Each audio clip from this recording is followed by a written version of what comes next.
हम पूर्व क्षेत्र विद्युत वितरण कंपनी के विजयनगर संभाग के कार्यपालन यंत्री विजयनगर के कार्यालय के बाहर परिसर में खड़े हैं।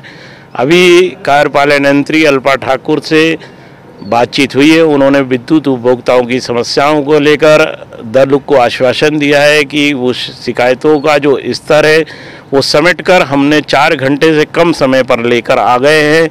विद्युत उपभोक्ताओं को अगर किसी भी प्रकार की शिकायतें हैं तो वो उनसे सीधे तौर पर संपर्क करें, कहीं इधर उधर भटकने की ज़रूरत नहीं है और सीधे 1912 के माध्यम से शिकायतों को रजिस्टर्ड कराएं। अगर उनको मीटर बदलवाना है, मीटर में कोई डिफेक्टिव मीटर हैं या कोई ऐसी समस्याएं हैं जिनका निदान नहीं हो पा रहा है तो सीधे कार्यपालन यंत्री से संपर्क करें।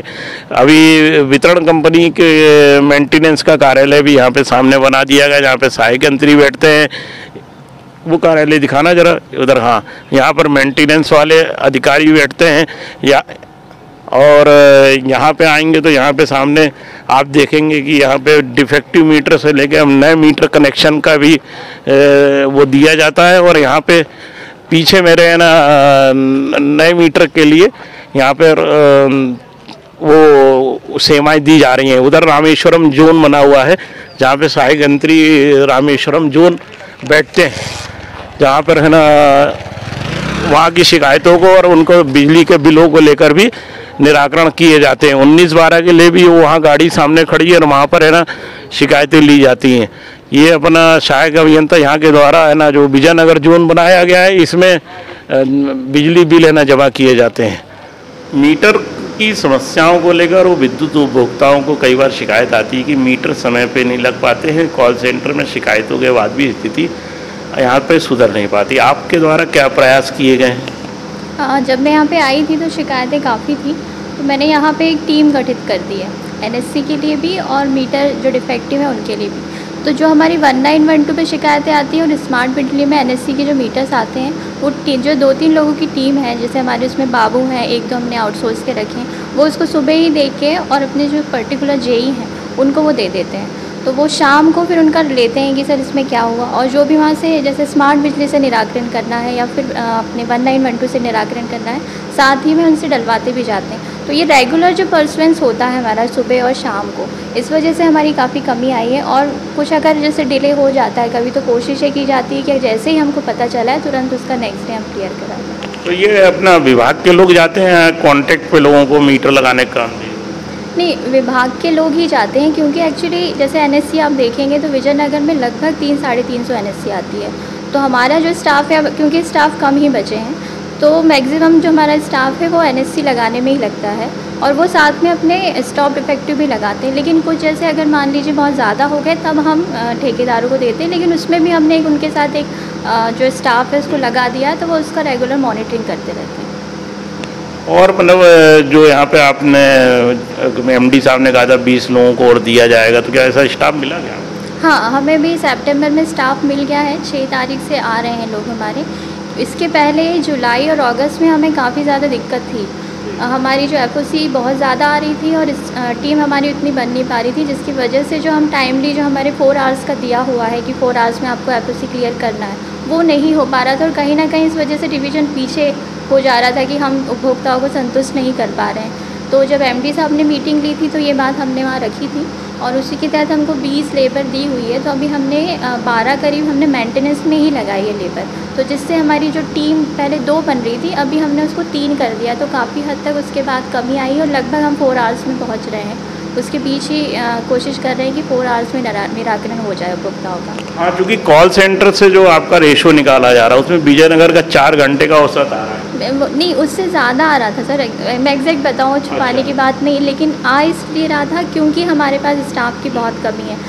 कोरोना काल में 1-2 लोगों की मृत्यु हो गई, उसके बाद कुछ हार्ट अटैक से ख़त्म हो गए, तो लगभग 4 से 5 स्टाफ की कमी आ गई मेंटेनेंस पार्ट में।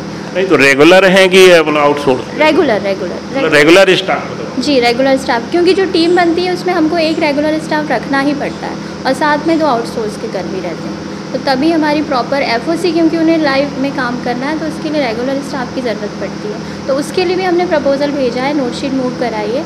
एसई साहब से भी बात हुई है, सी साहब से भी बात हुई, तो शायद 1-2 लोग हमको मिल जाएंगे। तो अब आगे और हमारी जो कंडीशन है मेंटेनेंस की और अच्छी बेहतर हो जाएगी।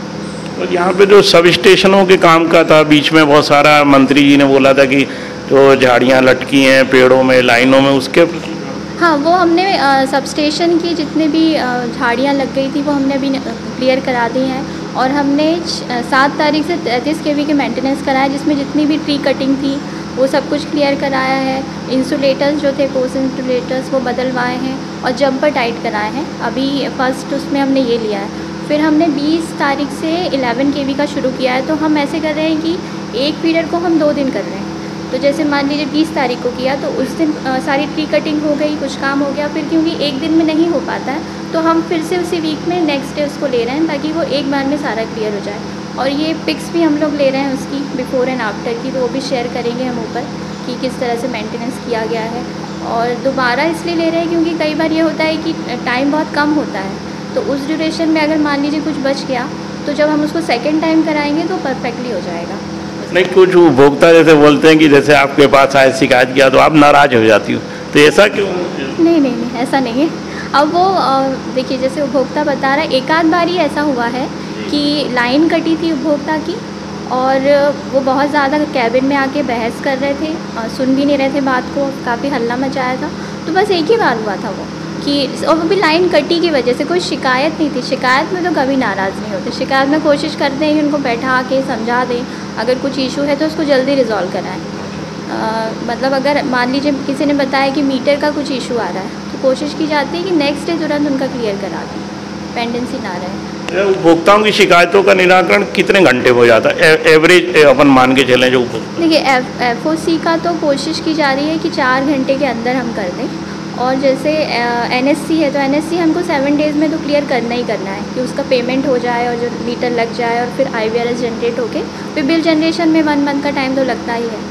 और बाकी जैसे मीटर डिफेक्टिव वाले हैं तो मीटर डिफेक्टिव भी 1 वीक के अंदर कोशिश की जा रही है कि, क्योंकि अभी तो हमारा ASU वाला जोन हमें क्लियर करना है, तो कोशिश रहती है कि विदिन अ वीक, मतलब जिस मंथ में मीटर डिफेक्टिव हुआ है उसी वीक में वो बदल के और उसकी बिलिंग उसमें उसी मंथ में हो जाए। ये स्मार्ट मीटर में, स्मार्ट मीटर अभी हमारे यहाँ लगभग 82 मीटर्स लग चुके हैं, तो उसमें हम लोग ने तुरंत पंचिंग करा दी है। वहाँ पे शक्ति भवन में इसकी मॉनिटरिंग सेल है जिसमें 15 मिनट्स का पूरा डेटा वहाँ मॉनिटर हो रहा है।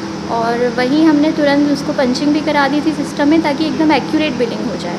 और अभी उसका लगने की प्रोसेस जारी है अभी, और काफ़ी 233 मीटर्स हमारे यहाँ लगने हैं और 232 मीटर जी, 232 मीटर। तो ये आपके मतलब स्मार्ट मीटर जो लग रहे हैं, मतलब ये 10 किलोवाट के ऊपर वालों को लगने के? 10 के ऊपर सभी मतलब सभी नहीं, जिनमें हमारी AMR और MRI से रीडिंग नहीं हो पा रही थी, जहाँ हमें दिक्कत जा रही थी, उनकी लिस्ट ऑलरेडी प्रपोज थी लगभग 233 कंज्यूमर की, तो उनमें हम लगवा रहे हैं। अच्छा, विद्युत उपभोक्ता अपन देखते हैं जैसे बाहर पीने का पानी है या बैठने की व्यवस्था, उसकी कहीं ना कहीं अभाव विजयनगर में देखा जा रहा है। सर अभी 3 महीने ही हुआ है मुझे आया, मैं कोशिश कर रही हूँ कि जितना हम कोशिश मतलब कर सकें उपभोक्ताओं के लिए जारी है, और मैं बेहतर कर दूँगी।